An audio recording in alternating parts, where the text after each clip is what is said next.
अंडी आणि भेंडीचं कॉम्बिनेशन चवीला खूप छान लागते, एकदा नक्की ट्राय करून बघा। त्यासाठी इथे मी पाव किलो भेंडी आणि 3 अंडी घेतली आहेत। ह्या रेसिपीमधील हे 2 मेन इन्ग्रेडियंट्स आहेत। आता आपण समोरची प्रोसेस बघूयात। तर सर्वात प्रथम भेंडी स्वच्छ धुवून कापडाने छान कोरडी करून घ्या, नंतर कापून घ्या।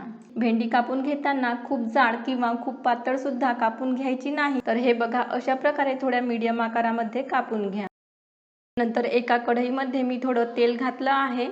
तेल छान गरम झाल्यानंतर यामध्ये कापून घेतलेली भेंडी घाला आणि छान मिक्स करून घ्या। गॅसची फ्लेम मीडियम टू हाय ठेवायची आहे।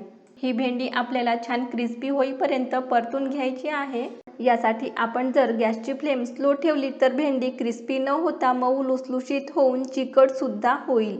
म्हणून मीडियम टू हाय फ्लेमवर परतून घेतल्यास क्रिस्पी होण्यासोबतच भेंडी अजिबात चिकट होत नाही। तर हे बघा, भेंडी मी छान क्रिस्पी करून घेतलेली आहे आणि ती शिजलेली पण आहे। आता यामध्ये चवीपुरतं थोडं मीठ घाला आणि छान मिक्स करून घ्या। आणि हे छान मिक्स करून घेतल्यानंतर एका प्लेटमध्ये काढून घ्या। नंतर त्याच कढईमध्ये आणखी थोडं तेल घाला। आता गॅसची फ्लेम स्लो ठेवायची आहे। तेल छान गरम झाल्यानंतर यामध्ये अर्धा चमचा मोहरी घाला, अर्धा चमचा जिरे, नंतर मी यामध्ये एक मध्यम आकाराचा कांदा पातळ कापून घातला आहे। आता गॅसची फ्लेम मीडियम ठेवा आणि कांदा तेलामध्ये थोडा परतून घेतल्यानंतर मी यामध्ये 4 ते 5 हिरव्या मिरच्या बारीक चिरून घातल्या आहेत। आता यावर झाकण ठेवा, म्हणजे कांदा लवकर सॉफ्ट होईल। नंतर यामध्ये थोडी आलं लसणाची पेस्ट घाला आणि ही पेस्ट स्लो गॅसवर छान शिजवून घ्या। नंतर यामध्ये पाव चमचा हळद घालून तेलामध्ये छान परतून घ्या।